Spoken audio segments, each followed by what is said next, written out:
നീ എന്താ മാനോ നോക്കി ഇന്ന് സ്വപ്നം കാണുവാണോ? തേങ്ങ വല്ലതും വീഴാറായോ? പണ്ട് പണക്കാരിയായിരുന്നു, ഇപ്പൊ പണോ ഇല്ല, പദവിയില്ല, പട്ടോ ഇല്ല. എന്റെ മകന്റെ കൈയും പിടിച്ച് ഈ വീട്ടിലോട്ട് നീ കേറി വന്നപ്പോഴേ നീ വെറും ഒരു ദരിദ്രവാസിയായി. നിങ്ങളങ്ങ് പറഞ്ഞു പറഞ്ഞങ്ങ് കേറിപ്പോവാണല്ലോ.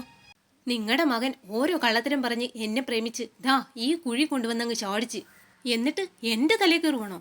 ഓ പിന്നെടി, എന്റെ ജീവിതം തകർത്തതും പോരാ, എന്നിട്ട് പ്രസംഗിക്കുന്നു.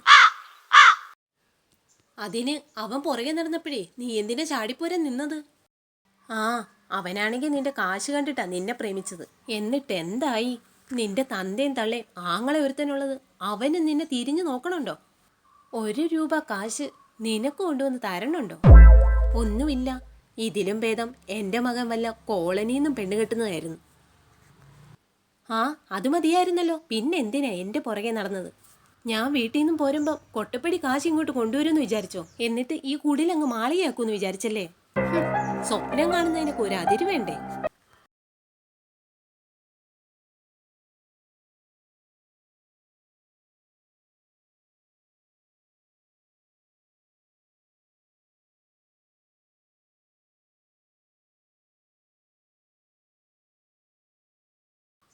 അമ്മ, കഴിക്കാനെടുത്തതാ, വിശക്കുന്നു. എടി പെണ്ണെ, പോയി എടുത്തു കഴിച്ചേ. കെട്ടിക്കാറായ പെങ്കൊച്ച, നാളെ വേറൊരു വീട്ടിൽ പോയി കയറേണ്ടതാ. ഇപ്പോഴും ഒന്നും ചെയ്യാൻ കഴിയല. ഞാൻ പോകുന്നിടത്തേ ഒരു സെർവൻറ്റിനെ വെച്ചോ. മോക്ക് വേണ്ടിയിട്ട് പപ്പ അതും വേണേ സാധിച്ചു തരും. പപ്പയുടെ പുന്നാര മോളല്ലേ.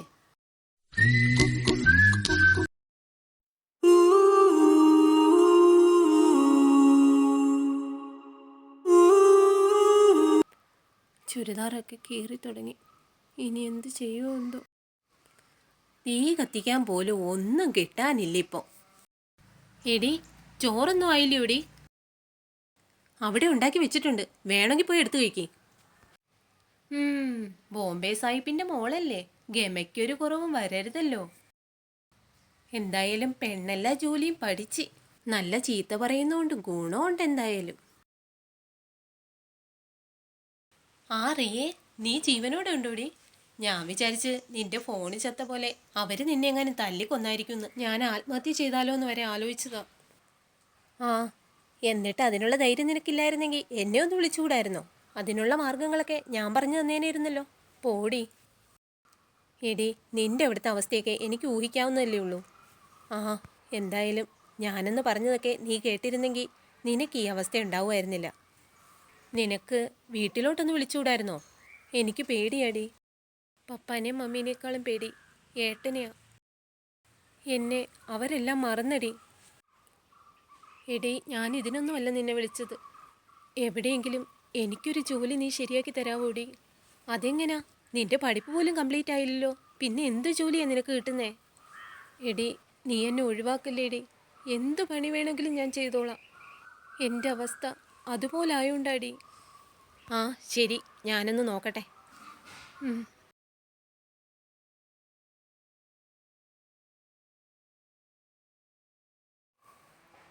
എടി കൊച്ചേ, ജോലിയൊക്കെ എല്ലാം നല്ല വൃത്തിക്കും എനിക്കും ചെയ്യണം കേട്ടോ. ആ, ചില വേലക്കാരികളുടെ കയ്യിലൊക്കെ ഇരിക്കണ പോലെ ഉടായ്പ പരിപാടിയൊന്നും ഇവിടെ നടക്കത്തില്ല. അങ്ങനെ എന്തെങ്കിലുമൊക്കെ ചെയ്താൽ സാലറിന്ന് പൈസ കുറവായിരിക്കും മാസം മാസം കിട്ടുന്നത്. അടുക്കളയിലേക്ക് കുറേ കുപ്പി ഗ്ലാസും കുപ്പി പ്ലേറ്റും ഒക്കെ ഉള്ളതാ, അതൊന്നും പൊട്ടിച്ച് കളഞ്ഞേക്കരുത്. ആ, അങ്ങനെ എന്തെങ്കിലും വന്നാൽ നിന്റെ സാലറിന്ന് തന്നെ കട്ടാവും. ആ, നന്നായി ചെയ്തോളാം മേഡം. ആ, കുറച്ച് കഴിയുമ്പോഴേ എൻ്റെ ഒരു ഫ്രണ്ട് വരും, ആളോട് അകത്ത് വെയിറ്റ് ചെയ്യാൻ പറയണം കേട്ടല്ലോ.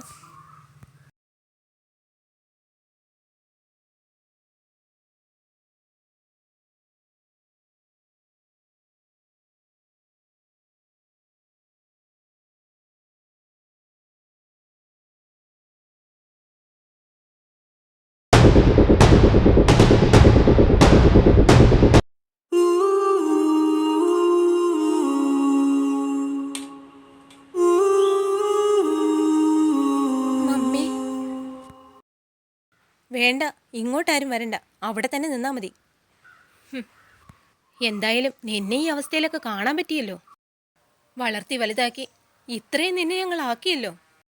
എന്നിട്ടും എന്താ, ഇപ്പം നിനക്ക് സുഖാണല്ലോ അല്ലേ? Mummy, sorry. എനിക്ക് അവിടെ ജീവിക്കാൻ പറ്റുന്നില്ല. ഭയങ്കര കഷ്ടപ്പെടാം മമ്മി. വേണ്ട, കരയൊന്നും വേണ്ട. വാ, വീട്ടിൽ പോവാം.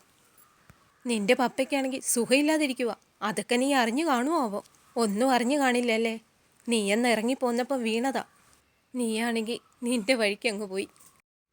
പപ്പയ്ക്കാണെങ്കിൽ നിന്നെ കാണാത്തത് നല്ല വിഷമമുണ്ട്. എനിക്കറിയാം. ആ, നീ എന്തായാലും വീട്ടിലേക്ക് വാ. അവിടെ നിന്നെ ആരും തടയില്ല.